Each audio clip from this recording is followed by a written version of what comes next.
ছাত্ৰছাত্ৰী হ'ল NMMS exam 2025-26 অৰ্থাৎ তোমালোকৰ যিটো হৈ গ'ল এটা ৰিজাল্ট দিলে এই ৰিজাল্টত বহুতৰে কোৱালিফাইড আহিছে গতিকে কোৱালিফাইড সকলে পেমেন্ট পাবনে নাপায় আৰু যিসকলে পেমেন্ট পাব তেওঁলোকে কি কৰিব লাগিব মানে পইচা পাবলৈ কি কৰিব লাগিব আটাইখিনি এই ভিডিঅ'টোত আলোচনা কৰিম ছাত্ৰছাত্ৰী হ'ল আৰু তোমালোকে কোন কোনে পাছ কৰিলা এটা কমেন্ট সেকশনত কমেন্ট কৰি জনাবা আৰু ইয়াৰ উপৰিও আমি আটাইখিনি ডিটেইল আলোচনা কৰাৰ আগতে তোমালোক অৱগত কৰাব বিচাৰো আমাৰ অনলাইন টিউচন এডমিশন শেষ হ'ব এতিয়া আৰু এদিন দুদিনৰ পিছতে আমাৰ এডমিশন বন্ধ হ'ব গতিকে যিসকল ছাত্ৰছাত্ৰী এডমিশন ল'ব বিচাৰে তেতিয়াহ'লে সোনকালে ল'ব পাৰিবা যোগাযোগ কৰিব পাৰিবা আমি 4টা বিষয় পঢ়াওঁ মেথছ সায়েন্স ছ'চিয়েল সায়েন্স আৰু ইংলিছ গ্ৰামাৰ য'ত মাহিলী মাত্ৰ 99 টকা আৰু এবছৰ যদি একেবাৰে লয় তেতিয়াহ'লে মাত্ৰ 999 টকা আটাইখিনি সুবিধা লাভ কৰিব পাৰিবা নোটছ পাতিবিলাক আমাৰ পৰাই পাই যাবা গতিকে যিসকল ছাত্ৰী ইচ্ছুক হয় তোমালোকে ল'ব পাৰিবা তোমালোকে ক'ত পঢ়িছা সেইটো ডাঙৰ কথা নহয় তোমালোকে কিমান বুজি পাইছা সেইটো ডাঙৰ কথা গতিকে তোমালোকে কম পইচাত আমাৰ পৰা পঢ়িব পাৰিবা তোমালোকে টিউচনৰ কাৰণে হাবাথুৰি খাই ফুৰিব নালাগে আটাইখিনি ক্লাছ আমাৰ ইয়াতে পাবা তোমালোকে মেথছ যদি একজাত পঢ়িছা আকৌ সায়েন্স বেলেগত ল'ব লাগে আকৌ মেথছৰ টাইমটো সায়েন্সৰ টাইমটো নিমিলে কিন্তু ইয়াত আটাইখিনি সুবিধা হ'ব ৰাতি ক্লাছবিলাক হ'ব যিসকল ছাত্ৰ-ছাত্ৰী বা অভিভাৱকে ইচ্ছুক হয় তোমালোকে ল'ব পাৰিবা আৰু এইটো সম্পূৰ্ণ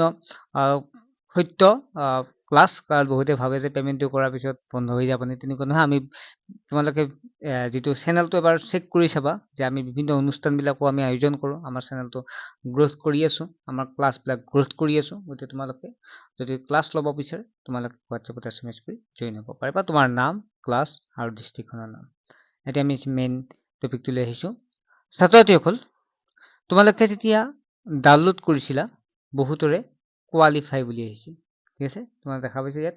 কোৱালিফাই বুলি আহিছে আৰু বহুতৰে এইটো হৈছে সিলেক্টেড বুলি আহিছে এতিয়া চোৱা বহুতে কোৱালিফাই হোৱাৰ কাৰণে ভাল পাইছে যে মই পাছ কৰিলোঁ বহুতে সিলেক্টেড হোৱাৰ কাৰণে মই পাছ কৰিলোঁ এতিয়া কনফিউজন হৈছে যে পইচাটো কোনসকলে পাব তোমালোকে চোৱা যিটো আমাৰ এক্সাম আছিল এই এক্সামটোত বহু ছাত্ৰ-ছাত্ৰীয়ে দিছিল তাৰে ভিতৰত প্ৰায় 6,000তকৈ অধিক ছাত্ৰ-ছাত্ৰী ঠিক আছে 6Kতকৈ অধিক ছাত্ৰ-ছাত্ৰী এই এক্সামটোত কোৱালিফাইড হৈছে ঠিক আছে কোৱালিফাইড হৈছে কিন্তু আমি জানো যে অসমৰ বাবে এই পৰীক্ষাটোৰ কাৰণে স্কলাৰশ্বিপ আছে 2,411টা তাৰে ভিতৰত 9টা ৰিজেক্ট হৈছে আৰু যদি আমি চাওঁ 2,405টা ষ্টুডেণ্টে এই স্কলাৰশ্বিপটো পাবলৈ সক্ষম হৈছে মানে যদি আমি চাওঁ তেতিয়াহ'লে যিখিনি সিলেক্ট হৈছে জাষ্ট 9টা মান ৰিজেক্ট হৈছে বাকীসকলে পাইছে 2,411টা চিটৰ বিষয়ে মই জাষ্ট কৈ আছো 2,411টা মাত্ৰ চিট আছে মানে স্কলাৰশ্বিপ আছে পাছ কৰিছে কিমান 6,000তকৈ অধিক ছাত্ৰছাত্ৰী পাছ কৰিছে গতিকে সিলেক্ট যিসকলে এই স্কলাৰশ্বিপটো আছে তেওঁলোকেহে মানে যিটো চিট আছে তাই সেই পাছ কৰাৰ ভিতৰত কি হৈছে 2,411টা ষ্টুডেণ্টহে কি হ'ব ইয়াত সিলেক্টেড হ'ব কথাটো বুজি পাইছা পাছ বহুতে কৰিছে কিন্তু যিখিনি চিট আছে 2,411টা 5-6টা 9টা মান ৰিজেক্টে হৈছে কিবা প্ৰাইভেট স্কুল কিবা কাৰণত মেইনলি 2,411টা চিটতহে মানে ষ্টুডেণ্ট ৰাখিছে অৰ্থাৎ যিসকল ছাত্ৰ-ছাত্ৰী মই যে সহজকৈ বুজাই দিওঁ তোমালোক কোনসকলে পাছ কৰিছা যদি কওঁ বা স্কলাৰশ্বিপটো পাবা বুলি কওঁ যিসকল ষ্টুডেণ্টৰ যিখন লিষ্ট আছিল ই-বুকলেট বুলি এখন যি তোমালোকৰ PDF এটা আছে যিসকলৰ PDFত নাম আছে PDFত নাম থকা সকলে এই স্কলাৰশ্বিপটো পাব ঠিক আছে যিসকলৰ নাম আছে তেওঁলোকেহে এই স্কলাৰশ্বিপটো লাভ কৰিব পাৰিব আৰু যিসকলৰ PDFটোত নাম নাই তেওঁলোকে নোৱাৰে আৰু তেওঁলোকৰ যিসকলৰ নাম আহিছে তেওঁলোকে এই কোৱালিফাইড ঠাইত কি আহিছে জানে সিলেক্টেড বুলি আহিছে অৰ্থাৎ সিলেক্টেড সকলেহে এই স্কলাৰশ্বিপটো লাভ কৰিব পাৰিব আৰু যদি আমি জেনেৰেলৰ চাওঁ এইবাৰ 108ৰ ওপৰখিনি 108 আৰু 108ৰ ওপৰখিনিহে এই স্কলাৰশ্বিপটো লাভ কৰিছে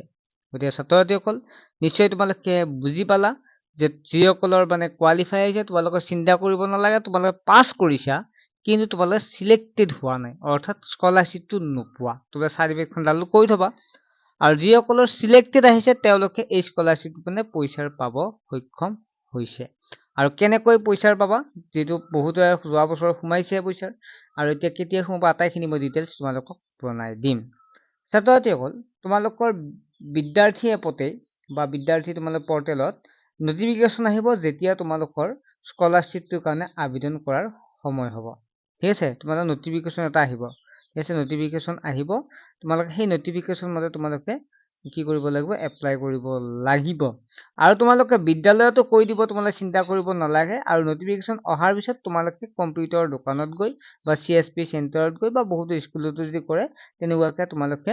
বেলেগ তাত প্ৰচেছ একো নাথাকে। তোমালোকে জাষ্ট ইনকামটো দেখুৱাব লাগিব বা তোমালোকৰ জাষ্ট